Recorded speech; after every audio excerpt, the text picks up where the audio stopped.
Good afternoon students. हम आपको बताएंगे कि टू इनफिनाइट पैरेलल शीट में क्या इलेक्ट्रिक फील्ड जनरेट होता है ड्यू टू गॉस थ्योरम। उसी की कॉन्सिक्वेंस में अगला एप्लीकेशन है electric field due to two infinite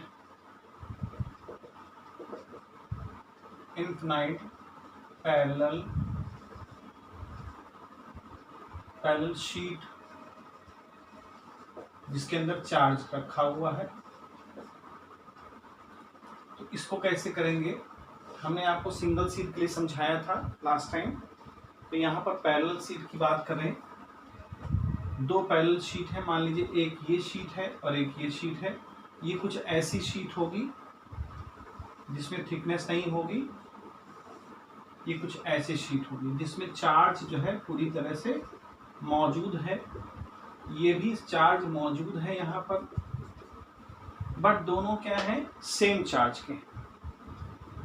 तो हमें इलेक्ट्रिक फील्ड पता करनी है। एक तो सेंटर पे पता करेंगे, एक आउटसाइड, फर्स्ट प्लेट की आउटसाइड पर और सेकेंड प्लेट की आउटसाइड पर। इसको ए, इसको बी और इसको सी मान के चलेंगे। अब जो हमारे पास शीट्स हैं वो शीट क्या डेंसिटी रखती हैं। तो मान लीजिए फर्स्ट शीट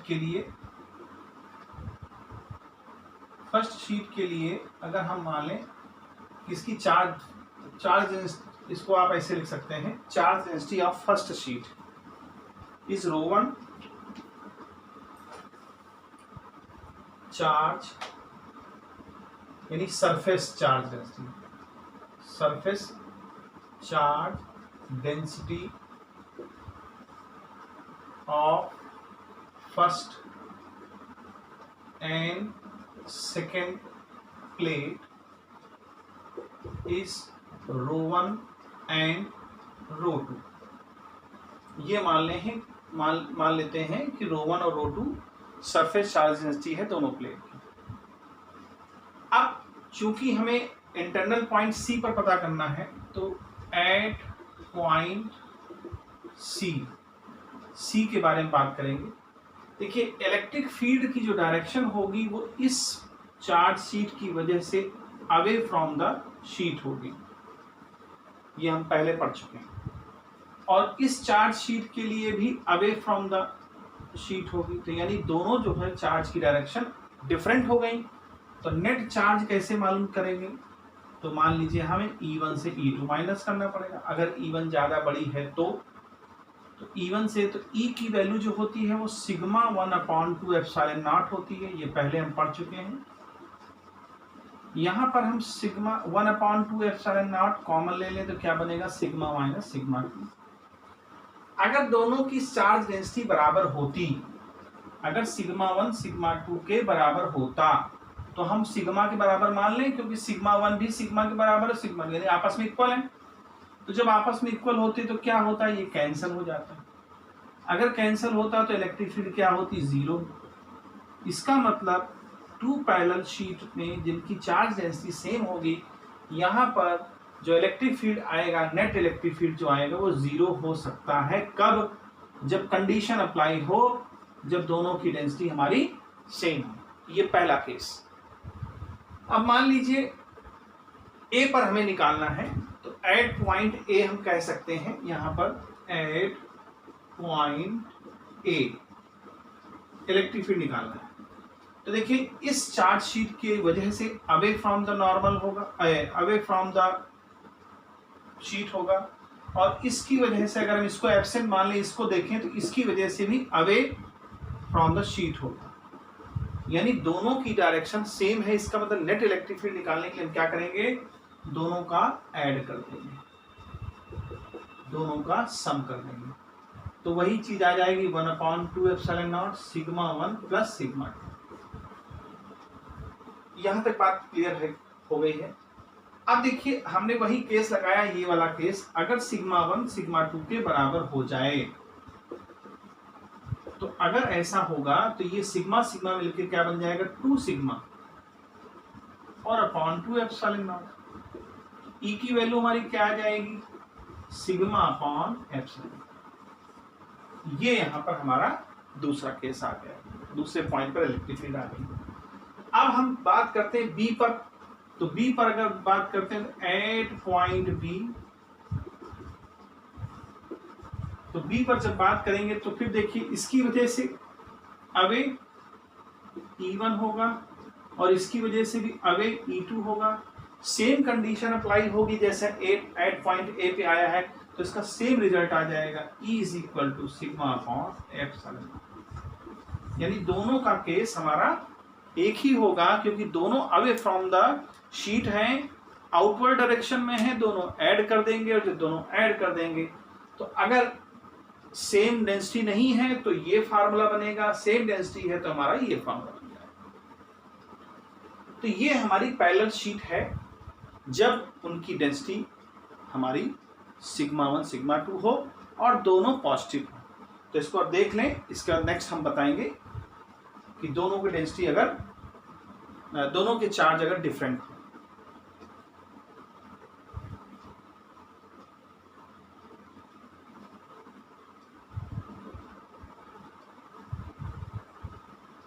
ठीक है, उम्मीद है देख लिया होगा आपने। अब बात करते हैं हम कि अगर दोनों पे चार्ज अलग अलग हो जाए, यानी एक पे प्लस हो और एक पे माइनस हो, तो क्या फर्क आएगा।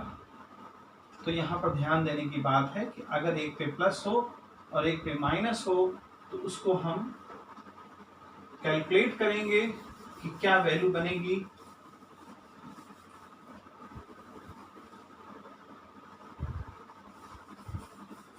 सब कुछ वही है, बस यहाँ पर दो चीजें बदल गई हैं। मतलब एक चीज बदल गई है, वो ये कि इस पे जो चार्ज है उसका चार्ज अब पॉजिटिव न रह करके निगेटिव हो गया है। तो देखिए यहाँ पर सी पर ही बात कर रहा हूं मैं भी।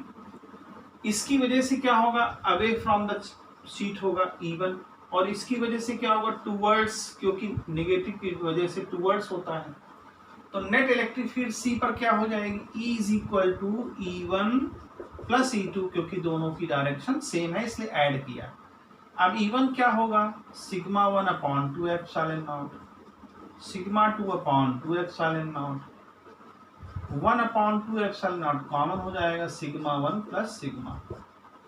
ये यहाँ पर चीज आ गई, ये हमारा फार्मूला बन गया। लेकिन अगर सिग्मा 1 सिग्मा 2 के बराबर होता तो यहाँ सिग्मा सिग्मा मिलकर के क्या बन जाता, 2 सिग्मा, और जिसकी वजह से आंसर आ जाता सिग्मा अपॉन एप्सिलॉन। तो ये तब फार्मूला बनेगा जब दोनों की चार्ज जो है, दोनों पे चार्ज अपोजिट हो। अब बात करेंगे एट पॉइंट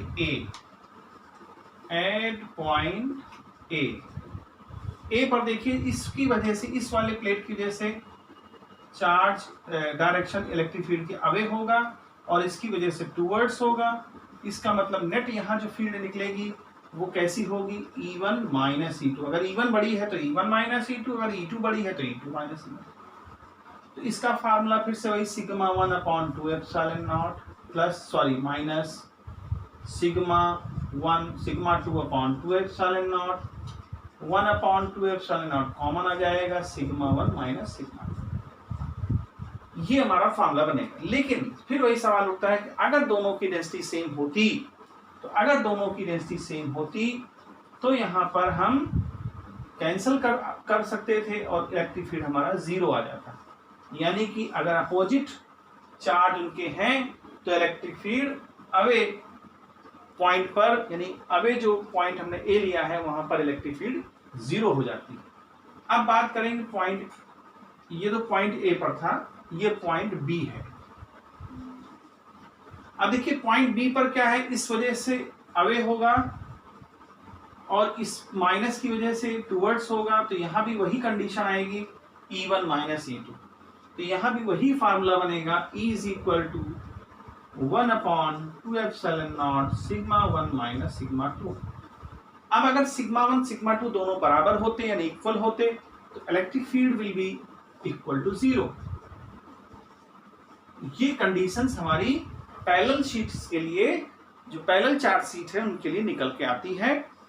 तो अब यहाँ गॉस थ्योरम हमारी ख़त्म होती है, क्योंकि आगे अब कोई सिलेबस में नहीं है जो 12th के हैं, तो इंजीनियरिंग के लिए ज़रूर है आगे, लेकिन फ़िलहाल जो क्लास 11th-12th के लिए भी पढ़ाई चल रही है उसके लिए यहीं तक सिलेबस है इसमें।